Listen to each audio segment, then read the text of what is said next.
2003년 사스, 2015년 메르스에 이어서 2020년 코로나19 바이러스로 인해서 전 세계적으로 바이러스가 공포와 위협의 대상이 되고 있습니다. 중국에 이어 한국에서도 이 한의학계가 코로나19에 대한 대응책을 강구하고 있는데요. 그래서 오늘은 대한동의방역학회 이원행 부회장님을 모시고 바이러스 유발 질환이란 무엇이고 코로나19 바이러스에 대한 한의학적 대응 방법은 무엇일지 함께 알아보겠습니다. 부회장님 안녕하세요. 예, 안녕하세요. 네, 간단하게 소개 부탁드립니다. 예, 안녕하세요. 대한동의방역학회 부회장 이원행 한의사입니다. 네, 원장님께서는 한의학계에서 바이러스 질환에 대해서 오랜 기간 연구를 해오신 걸로 알고 있습니다. 이 바이러스 질환에 대해서 어떻게 관심 가지게 되셨나요? 원래 한의학의 시작 자체가 감염병에 대한 임상 연구와 떼어놓을 수가 없습니다. 역사적으로 전염병은 항상 반복하여 창궐했었기 때문에 한의학에서는 이러한 연구를 할 수 있는 학문 체계로서 상한론 그리고 온병이라는 학문이 있습니다. 이쪽 연구를 하다 보니 자연스럽게 관심을 가지게 되었습니다. 네, 바이러스 질환이 최초가 아닙니다. 사스와 메르스에 이어 코로나19 바이러스까지. 이런 질환들의 차이점은 무엇이고 코로나19 바이러스의 특별한 구별법이 있을까요? 예, 사스, 메르스, 그리고 코로나19 바이러스는 모두 코로나 바이러스에 속합니다.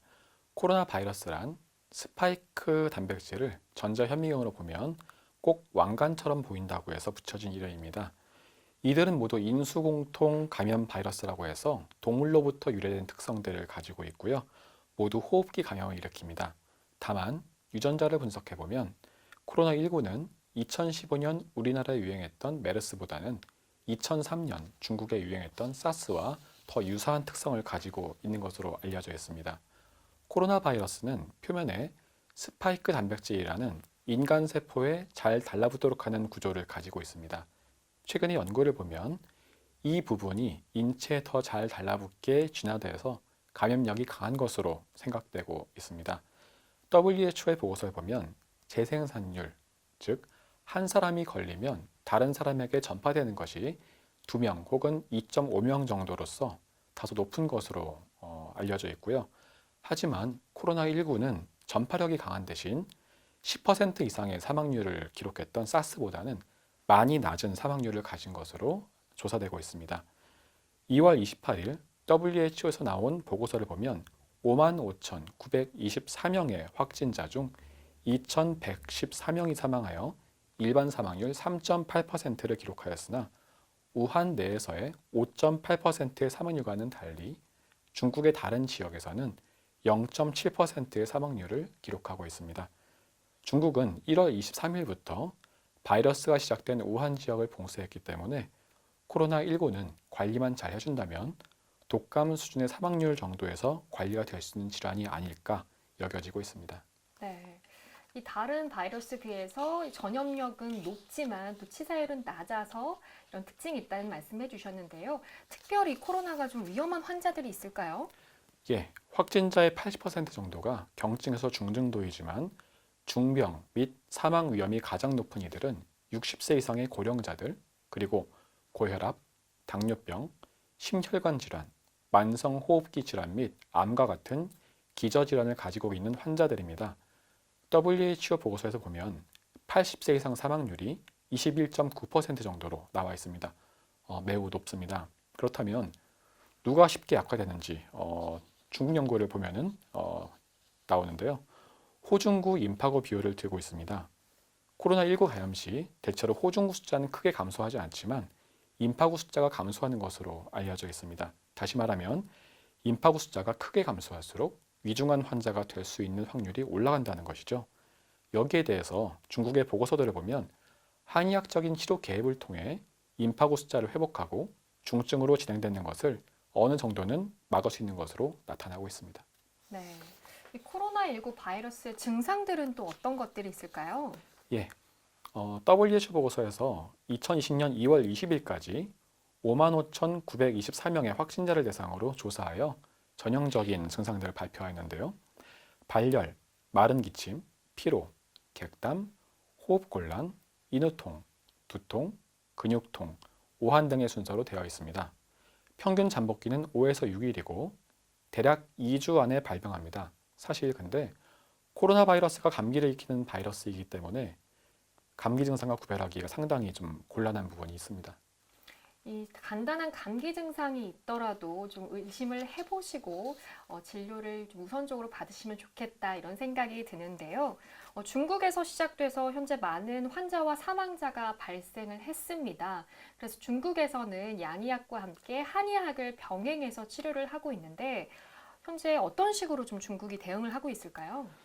예, 중국에서는 코로나19 치료를 위해 모든 수단과 방법을 다 동원하고 있습니다. 흑묘백모론이라고 하죠. 검은 고양이든 흰 고양이든 쥐만 잘 잡으면 좋은 고양이다라는 것입니다. 다시 말해서 양의학이든 한의학이든 국가적 과제로 떠오른 코로나19 전염병만 잘 치료할 수 있다면 모두 좋은 의학이라는 것이죠.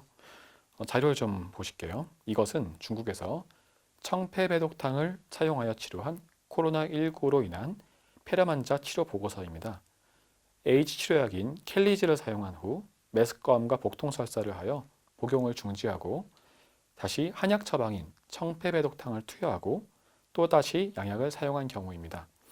1월 23일 입원하고 1월 26일 인공호흡기를 사용했고요. 에이즈 치료약의 복용을 중지하고 한약을 투여한 것이 1월 29일, 퇴원한 것이 2월 14일입니다. 한쪽의 효과가 불분명하면 다른 쪽을 사용하는 서로 협동하는 진료 체계가 갖추어진 것을 볼 수가 있습니다. 네, 양의학과 한의학 협동 진료 체계가 중요하다는 말씀해 주셨습니다. 그런데 중국에서는 청패배독탕을 지금 치료법으로 활용한다고 하셨는데 실제로 어떤 효과가 있나요?